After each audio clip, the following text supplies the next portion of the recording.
بسم اللہ الرحمن الرحیم۔ السلام علیکم۔ روزانہ واقعات سننے کے لیے اس چینل کو سبسکرائب کریں۔ جب خیبر کا قلعہ فتح ہوا تو ایک عورت مسلمانوں کی طرف آتی دکھائی دی۔ وہ لوگوں سے پوچھ رہی تھی کہ اللہ کے رسول کو بکری کے گوشت کا کون سا حصہ زیادہ پسند ہے۔ لوگوں نے اسے بتایا حضور صلی اللہ علیہ وآلہ وسلم کو دستی کا گوشت پسند ہے۔ اس عورت کا نام زینب تھا۔ یہ مرہب کی بھتیجی اور سلام بن مستقیم یہودی کی بیوی تھی۔ یہ بات معلوم کرنے کے بعد وہ واپس لوٹ گئے۔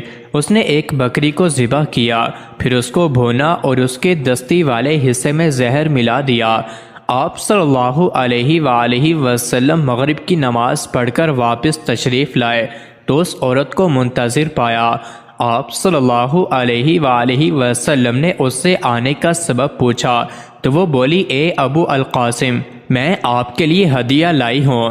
حضور صلی اللہ علیہ وآلہ وسلم کے حکم پر اس کا ہدیہ لے لیا گیا اور آپ صلی اللہ علیہ وآلہ وسلم کے سامنے رکھ دیا گیا۔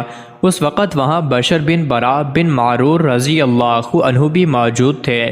آپ صلی اللہ علیہ وآلہ وسلم نے صحابہ سے فرمایا، قریب آ جاؤ۔ پھر آپ صلی اللہ علیہ وآلہ وسلم نے دستی سے کھانا شروع فرمایا۔ آپ صلی اللہ علیہ وآلہ وسلم کے ساتھ ہی حضرت بشر بن برا رضی اللہ عنہ نے بھی دستی سے گوشت کا لقمہ منہ میں ڈال لیا اور اسے نگل گئے، جبکہ حضور صلی اللہ علیہ وآلہ وسلم نے ابھی لقمہ صرف منہ میں ڈالا تھا۔ دوسرے لوگوں نے دوسری جگہوں سے لقمہ لیا۔ جو ہی حضور صلی اللہ علیہ وآلہ وسلم نے لقمہ منہ میں ڈالا، فوراً اگل دیا اور فرمایا، ہاتھ روک لو، یہ گوشت مجھے بتا رہا ہے کہ اس میں زہر ہے۔ اس وقت بشر بن برا رضی اللہ عنہ نے عرض کیا، اے اللہ کے رسول صلی اللہ علیہ وآلہ وسلم، قسم ہے اس ذات کی جس کے قبضے میں میری جان ہے، جو لقمہ میں نے کھایا تھا اس میں مجھے کچھ محسوس ہوا تھا، لیکن میں نے اس کو صرف اس لیے نہیں اگلا کہ آپ کا کھانا خراب ہوگا۔ پھر جب آپ صلی اللہ علیہ وآلہ وسلم نے اپنا لقمہ اگل دیا تو مجھے اپنے سے زیادہ آپ کا خیال آیا اور مجھے خوشی ہوئی کہ آپ نے اس کو اگل دیا۔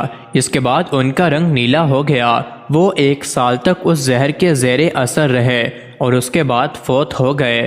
حضور اقدس صلی اللہ علیہ وآلہ وسلم نے اس یہودی عورت کو بلوایا اور اس سے پوچھا کہ تو نے بکری کے گوشت میں زہر ملایا تھا؟ اس نے کہا، آپ کو یہ بات کس نے بتائی؟ آپ صلی اللہ علیہ وآلہ وسلم نے ارشاد فرمایا، مجھے گوشت کے اس ٹکڑے نے یہ بات بتائی جو میں نے منہ میں رکھا تھا۔ اس نے اقرار کیا، ہاں میں نے زہر ملایا تھا۔ تب آپ صلی اللہ علیہ وآلہ وسلم نے اس سے پوچھا، تم نے ایسا کیوں کیا؟ اس عورت نے کہا، آپ لوگوں نے خیبر کی جنگ میں میرے باپ، بھائی اور میرے شوہر کو قتل کیا اور میری قوم کو تباہ کیا، اس لیے میں نے سوچا اگر آپ صرف ایک بادشاہ ہیں تو زہر کے ذریعے ہمیں آپ سے نجات مل جائے گی، اور اگر آپ نبی ہیں تو آپ کو اس زہر کی پہلے ہی خبر ہو جائے گی۔ اس کا جواب سن کر آپ صلی اللہ علیہ وآلہ وسلم نے اسے معاف فرما دیا، کیونکہ آپ صلی اللہ علیہ وآلہ وسلم اپنی ذات کے لیے کسی سے بدلہ نہیں لیتے تھے۔ البتہ مسلمانوں کو کوئی نقصان پہنچاتا تو اس سے ضرور بدلہ لیتے۔ جہاں تک حضرت بشر بن برا رضی اللہ عنہ کی بات تھی تو وہ اس وقت فوت نہیں ہوئے تھے، لیکن جب بعد میں زہر سے ان کی موت واقع ہو گئی تو اس وقت آپ صلی اللہ علیہ وآلہ وسلم نے اس عورت زینب کو بدلے میں قتل کرا دیا۔ مزید ایسے ہی ویڈیوز کے لیے چینل کو ضرور سبسکرائب کریں۔